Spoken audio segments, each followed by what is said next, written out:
name is Ava Sinclair. I'm 32 years old. 6 weeks before my brother's engagement dinner at my parents' house in Oakville, Ontario, my mother called to tell me I probably shouldn't come.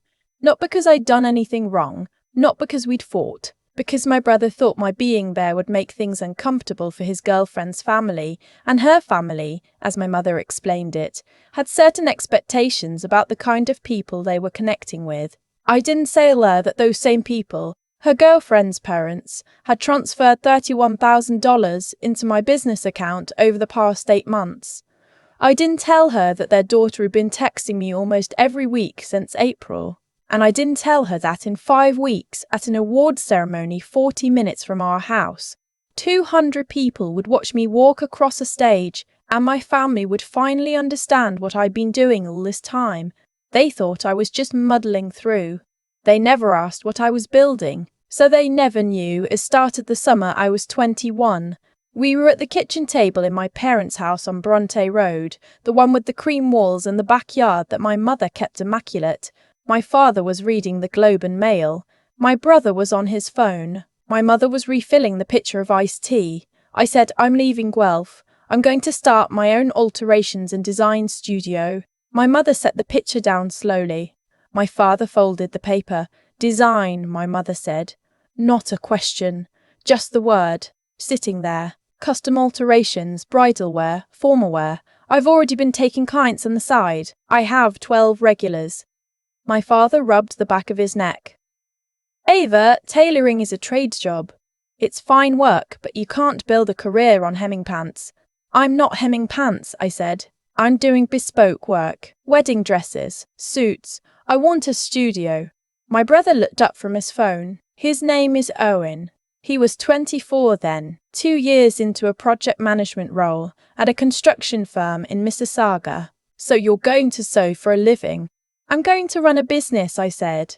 He shrugged, put his phone back down. Okay. My mother touched my arm. The touch that meant she had already moved past the conversation and was now in damage control.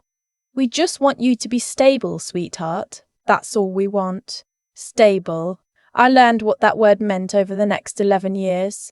It meant they wanted me quiet and predictable and easy to explain at dinner parties.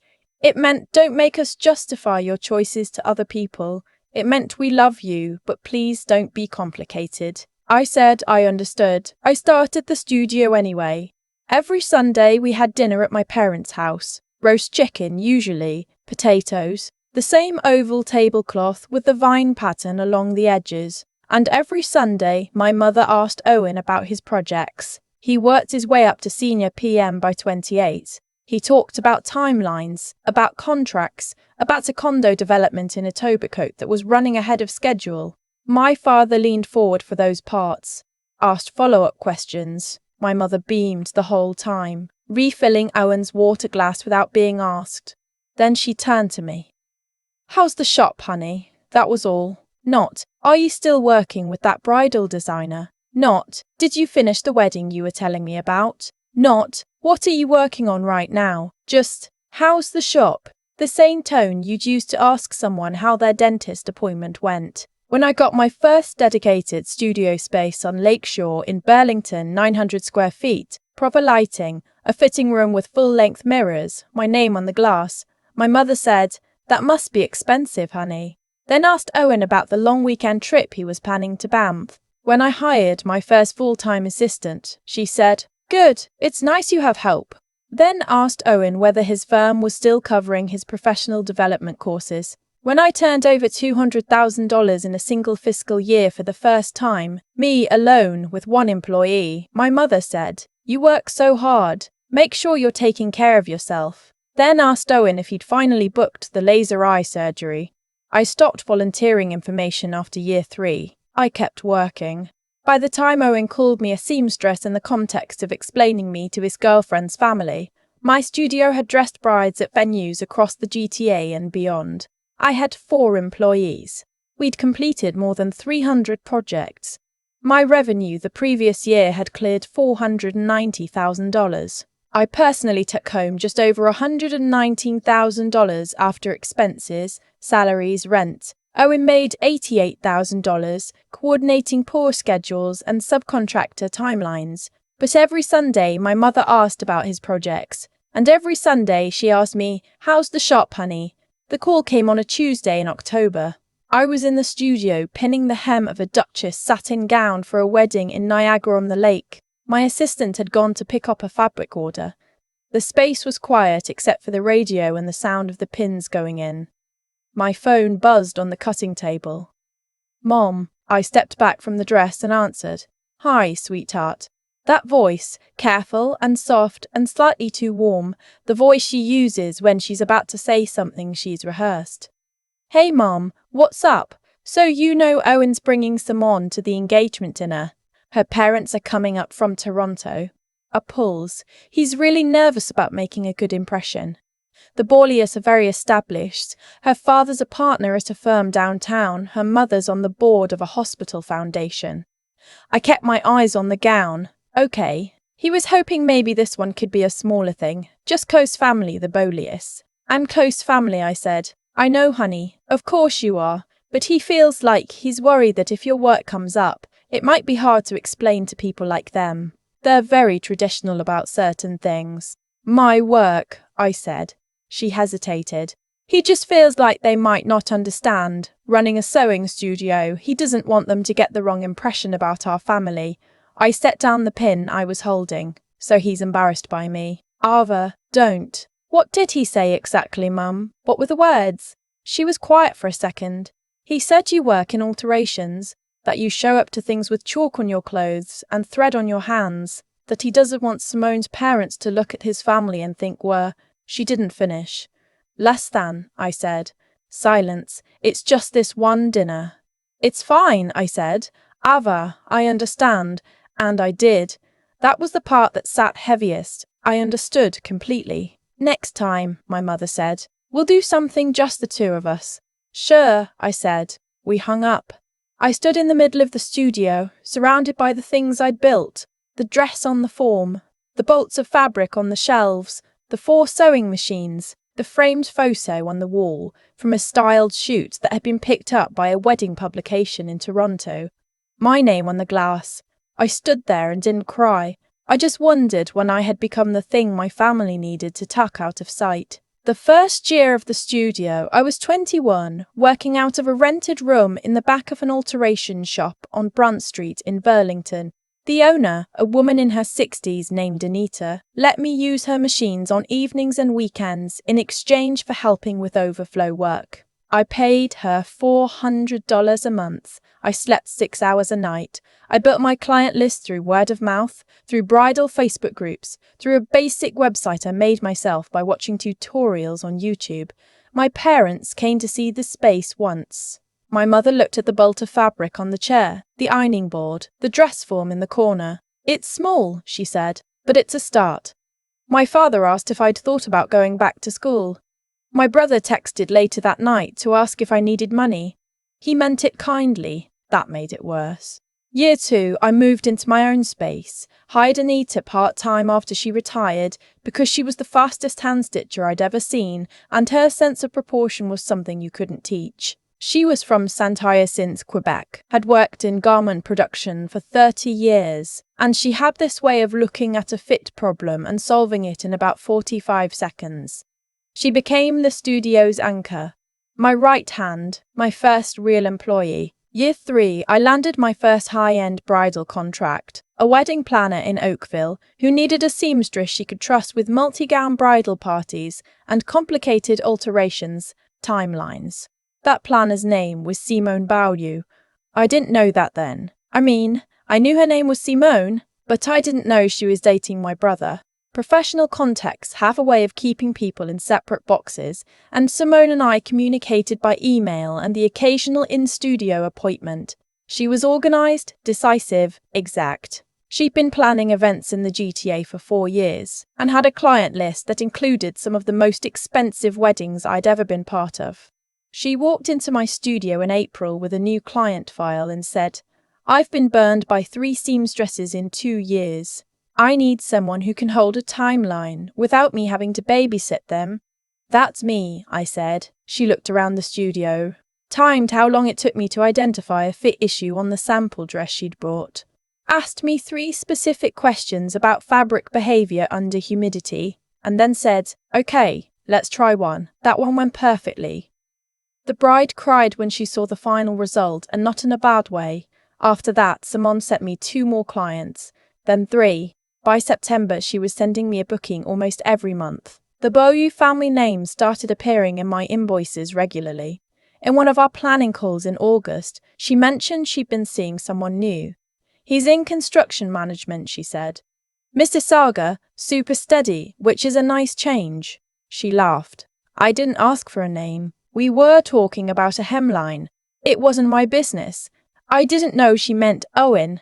I didn't know that Owen, when he described me to Simone and her family, had used the word seamstress the way some people say it to mean small, domestic, quaint. I didn't know he'd told them she's been sewing since she was a kid. It's kind of her hobby that became a job, trying to make it work. I didn't know that Simone, when she heard that, had pictured someone pinning curtains in a suburban spare room, not the person who just finished the most technically complicated gown she'd ever sourced for a client. They never asked, so they never knew. And the silence was about to become very loud in a very public place.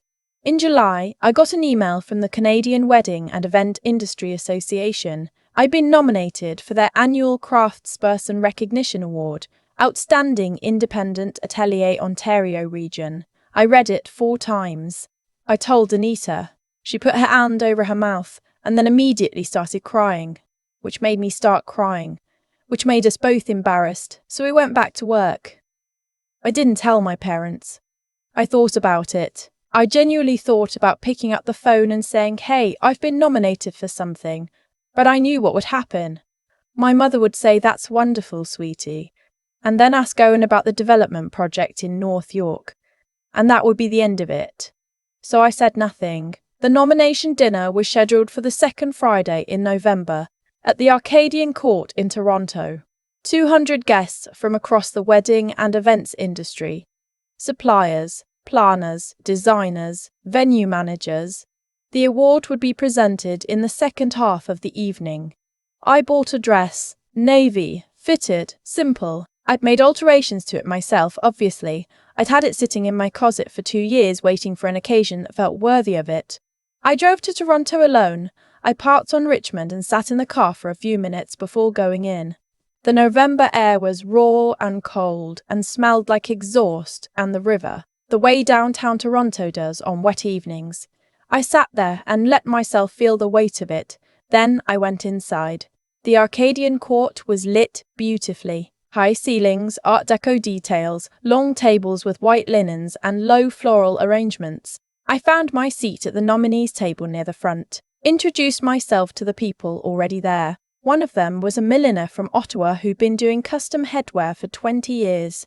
Another was a florist from Hamilton who built her business during the pandemic. Good company. I ordered sparkling water and looked at the room. And then I saw them. Table 14. Near the centre, which was a good table, the kind you got when someone had a corporate connection to the event. Owen, in a dark blazer I'd never seen before, sitting up straight the way he always did when he was trying to look like he belonged somewhere. My mother beside him in a burgundy blouse, earrings she saved for important evenings. My father at the end, slightly stiff in a jacket.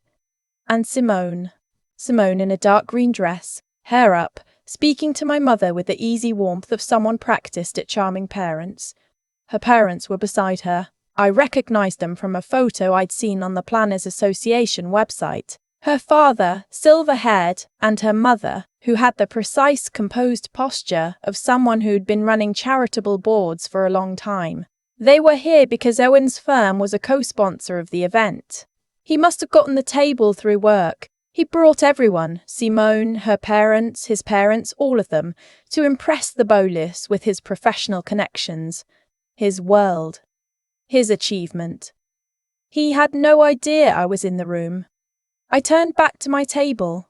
My hands were completely still, which surprised me. I'd expected them to shake. Dinner came at 7, salmon, roasted root vegetables, a wild rice pilaf that was genuinely good. I barely tasted any of it. I kept my attention on my table, on the conversation around me. But I was aware of table 14 the way you're aware of a sound you can't quite place. Present. Constant. Just outside your direct focus. At 7:40, the MC came to the podium, a woman in her 50s, the association's executive director, who had been running this event for a decade. She welcomed everyone, went through the evening's program, acknowledged the sponsors. Owen's firm got a mention. I watched him straighten his shoulders when he heard it. Then she said, "Let's move to our first award of the evening. Outstanding Independent Atelier Ontario Region." My water glass was suddenly very cold in my hand. She said, "This award recognises an independent craftsperson who has demonstrated exceptional growth, technical mastery, and contribution to the quality of Ontario's wedding and events industry. This year's nominees represent some of the most talented independent work in the province." A screen behind her lit up. 3 names. Renee Lapointe, à l'Atelier Lapointe, Ottawa. Ava Sinclair Studio, Burlington. Thomas Okafor Bespoke, Toronto. My name, in a room with my family in it. At table 14, Simone saw it first. I watched her go, still, completely still, the way a person does when their brain is processing something that doesn't fit. She looked at the screen, then at her phone, then at the screen again. I knew what she was doing. She was cross-referencing. Simone Beaulieu, wedding planner, had been sending clients to Sinclair Studio for 7 months. She knew that name. She grabbed the program, found the page. I couldn't read her expression from that distance, but I could see the exact moment she understood. Her head turned toward Owen. She said something. He looked at the screen. His face changed. My mother followed his gaze. Found my name. Her hand went to the table. My father leaned forward, squinting, the way he does when he's reading something far away and won't admit he needs stronger glasses. Then he sat back and went very still. At the nominees table, I didn't move. The MC was still speaking. This year's winner has grown her studio from a single workroom into one of the most sought-after bridal ateliers in the Hamilton-Halton region, with a client satisfaction record and a technical reputation that her peers consistently describe as exceptional. She paused. This year's Outstanding Independent Atelier Ontario region is Ava Sinclair Studio. The room applauded. A light found me. I stood. My chair scraped back. My legs felt normal, which also surprised me. I walked to the stage. I passed close enough to table 14 that I could have stopped. I didn't look. I felt them, the way you feel a room change temperature. I climbed the stairs. The MC handed me an award, a small piece of blown glass in amber and gold, shaped like a flame, mounted on a maple base, heavy and real and beautiful in a way I hadn't expected. She stepped back. The microphone was there. I said, "Thank you." My voice was steady. 8 years ago, I rented a back room in an alteration shop in Burlington for $400 a month. I had a dress form, 3 clients, and a very patient woman named Anita, who taught me more in 6 months than I'd learned in 2 years of school. I paused. Anita is in this room tonight. She's been with me since the beginning. I found her at the back. She was standing, both hands pressed together against her mouth, eyes wet. I started this business because I believe that craft deserves to be taken seriously, and that the people who choose handmade and bespoke are investing in something that matters. Every dress that leaves my studio has had someone's hands on every inch of it. Every fitting has been a conversation. Another pause. To the people who saw what we were doing before it was finished, thank you. I stepped back. Applause. Louder this time. I walked off the stage, sat down, and someone put a glass of white wine in my hand. My phone was face down on the table. I flipped it over. Text from Owen. 3 words, "We need to talk." I put the phone down, finished the wine. The program wrapped at 9. People moved around with drinks. I was talking with the milliner from Ottawa about sourcing when I looked up and saw my mother crossing the room toward me. Quick, purposeful steps. My father behind her. Owen and Simone a few paces back. The milliner clocked my expression. "I'll find you later. Congratulations again." She slipped away. My mother stopped in front of me. She looked like she hadn't fully landed yet, like she was still somewhere between the screen and this moment. "Ava," she said. "We had no idea." "I know," I said. "Why didn't you tell us?"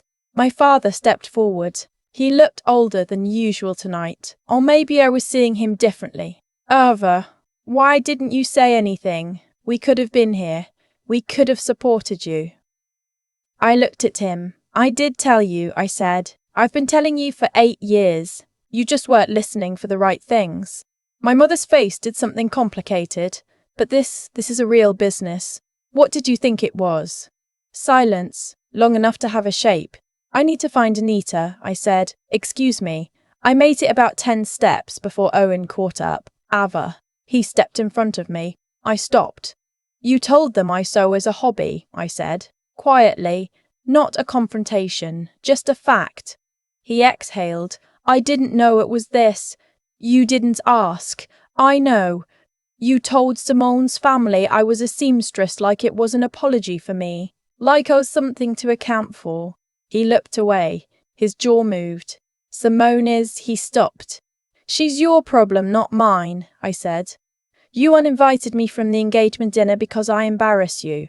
Me, whose studio your girlfriend has been sending clients to for 7 months. He went white, genuinely white. "What? She didn't tell you?" He stared at me. "Sinclair Studio," he said slowly, like he was sounding out words in a language he didn't speak. "That's me," I said. "Has been for 8 years. I walked past him. Simone found me by the coat check 20 minutes later. She was alone. She'd taken her hair down, and she looked, for the first time since I'd known her professionally, slightly undone. "I owe you an explanation," she said. "You don't," I said. "You didn't know. I didn't know either. I should have connected it." She shook her head. "Sinclair Studio. I've sent you 9 clients this year. I've been in your studio. I watched you handle a 12-person bridal party without raising your voice once." She paused. "When Owen described you, I pictured someone completely different." "What did he say?" She looked at me steadily. "That you'd always done the sewing thing, that it hadn't really gone anywhere, that you were still figuring it out, that you could be a bit much at family dinners." She paused. "He said you were sensitive about your choices. I let that settle. Sensitive about my choices. 11 years of Sunday dinners. 11 years of being the afterthought in my own family's conversations. And the word they'd landed on was sensitive." Simone reached into her evening bag and pulled out a business card. Her personal one, not the company card. She held it out. "I have 4 weddings next spring where the alteration work is still unassigned. I want to talk to you about a formal referral arrangement." She paused. "If you're open to it." I took the card. "You deserved this before tonight," she said.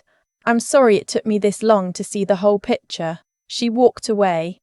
I stood by the coat check, holding the glass flame in one hand and her business card in the other. My mother found me in the lobby before I could get to the exit. "Ava." She touched my arm. My father was just behind her. Both of them looked smaller than I was used to, them looking. "Please, can we take you out? Somewhere nice, to celebrate properly?" I looked at her. Really looked. My mother is 59. She spent 30 years as an office administrator at an insurance company in Hamilton.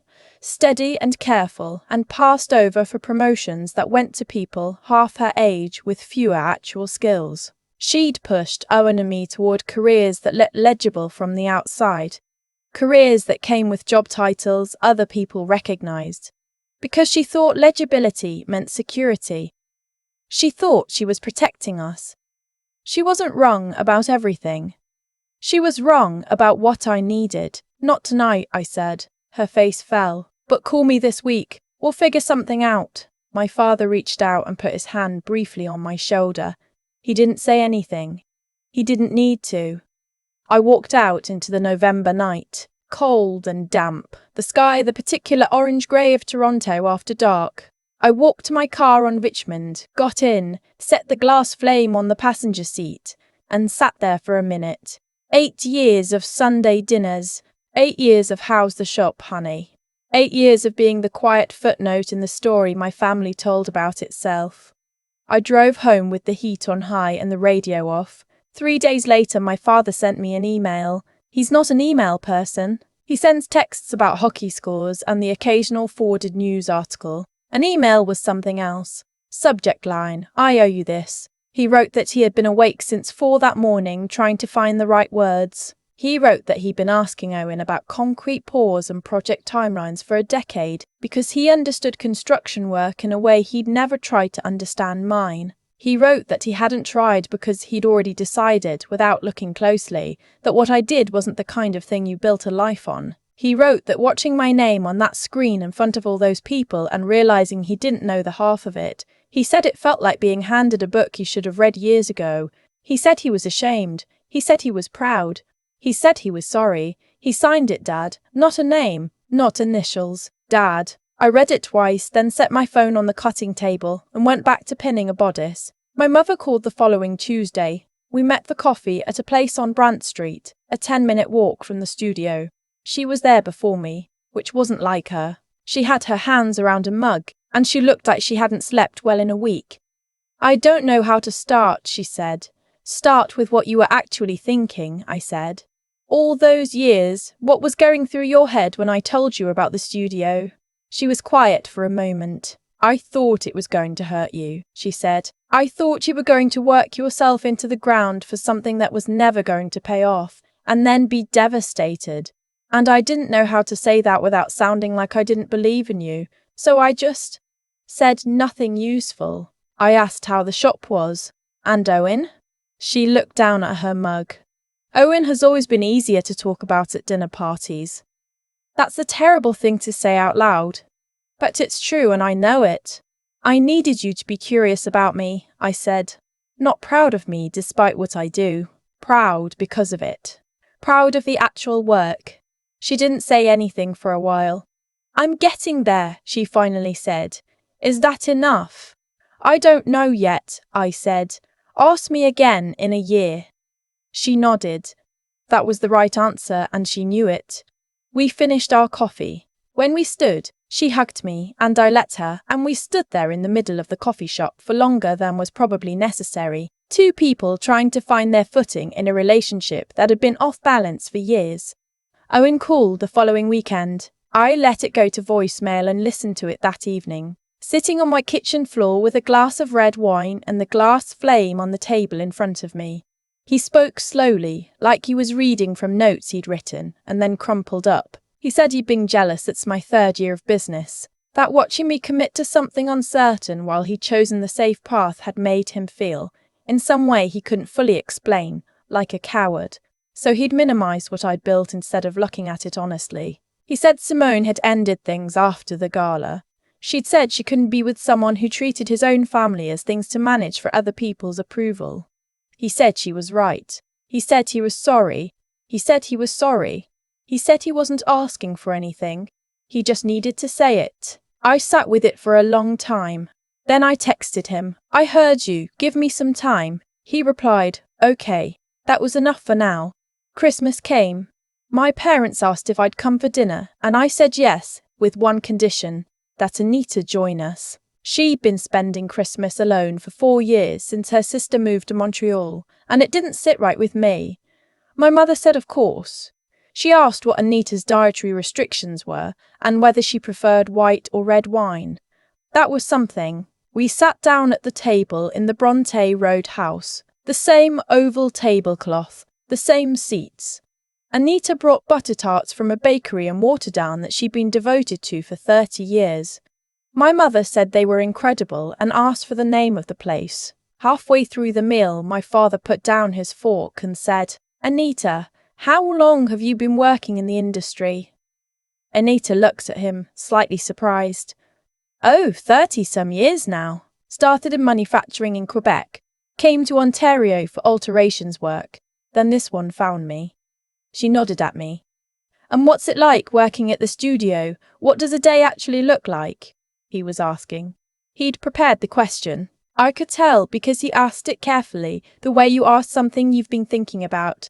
I watched Anita tell him about the morning intake of new alterations, about the fitting process, about the way I evaluated a garment before touching it. My father listened. He asked a follow-up question about how we handled rush orders. My mother asked about sourcing fabric. Owen, quiet at the end of the table, asked how we tracked client timelines. I answered all of it, without bracing, without monitoring the air for the moment when they'd lose interest and pivot to someone else's news. I just talked, and they listened, and it felt like something new, or maybe like something very old that had finally been dusted off and returned. Anita caught my eye across the table at one point. She gave me a small nod. I nodded back. February came. The studio had its biggest month on record, 11 projects in 4 weeks. 3 of them sourced through Simone's referral network, which had continued professionally even after she and Owen ended. She'd emailed to confirm it explicitly. Business is business, she'd written. Your work stands on its own. I appreciated that more than I could say. We hired a second full-time employee in March, a young woman named Petra, who had just finished her fashion arts diploma and had hands that moved like she'd been doing this for decades. Anita took her under her wing immediately and taught her the pressing techniques that I still wasn't as good at as she was. My parents came to visit the studio on a Saturday afternoon in late March. My mother walked slowly through the space, stopping at each station. My father stood at the window for a long time, looking at the Burlington waterfront. Then he turned and said, "Ava, this is a serious operation." "It is," I said. "I've driven past this building 100 times," he said. "I had no idea." "You never asked to see it," I said. Not harshly, just honestly. He nodded. "I know." We stood in the fitting room, the 3 of us, with the late afternoon light coming in and the harbour visible past the rooftops. My mother picked up a swatch of fabric from the work table, a piece of champagne silk organza left over from a bridal order, and held it up to the light. "This is beautiful," she said. "What's it for? Summer wedding," I said. "Second fitting is next week." She set it down carefully. "Will you show us the whole process sometime? Can we come to a fitting?" I looked at her. "That's up to the client," I said. "But I can show you the workflow, the mock-up stage. All of it." "We'd like that," my father said. I thought about the version of myself at 21, sitting at the kitchen table, telling them what I wanted to build, watching them look past me at a future they'd already decided was safer. I thought about 8 years of Sunday dinners and "How's the shop, honey?" and the engagement dinner I hadn't been invited to because I might embarrass someone. I thought about the glass flame on the shelf above my cutting table, catching the studio light every morning when I came in. They didn't ask for a long time. Now they were asking.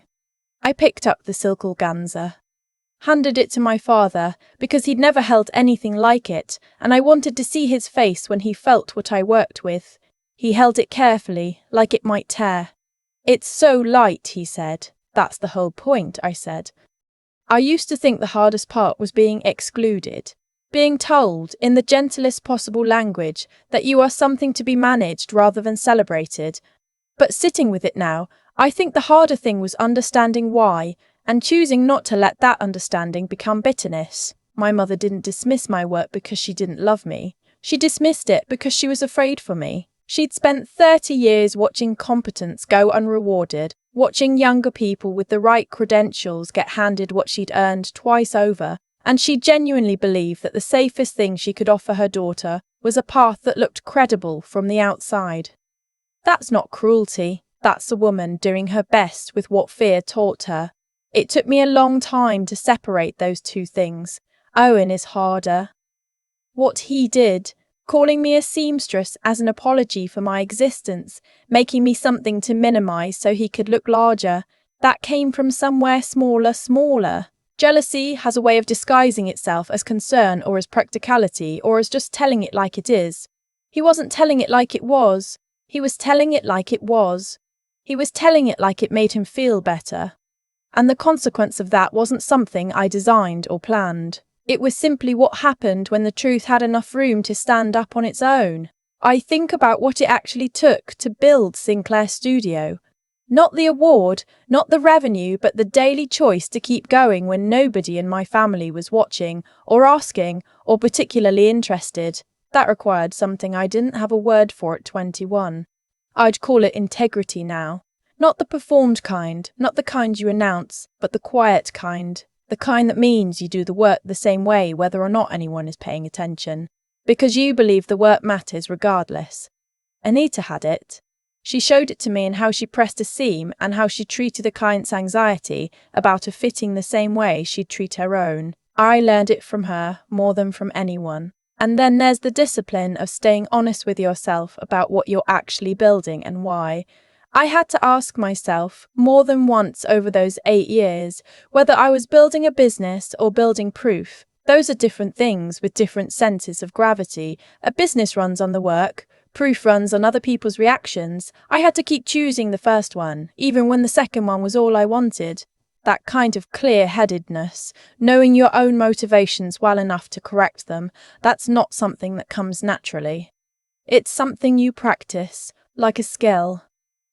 What I didn't expect was the grief on the other side of it, when my father held that piece of silk organza in his hands and said it was so light. Something in me cracked a little. Not with anger, but with something closer to tenderness and sadness combined. All those Sunday dinners, all those years of how's the shop, honey. I don't think he was a bad father. I think he was a limited one, in the specific way that people are limited when they've never been asked to look closely at something unfamiliar. He just needed someone to hand him the fabric. We're not fixed. I want to be clear about that. Owen and I are still finding our fitting. My parents still ask questions that show how much they don't know yet. But they're asking. That's the thing that changed. And I've learned that a real change in a relationship doesn't announce itself dramatically. It shows up quietly on a Tuesday, when your father sends an email at 4 a.m. because he couldn't sleep and he needed you to know he was sorry. That's enough. For now, that's enough.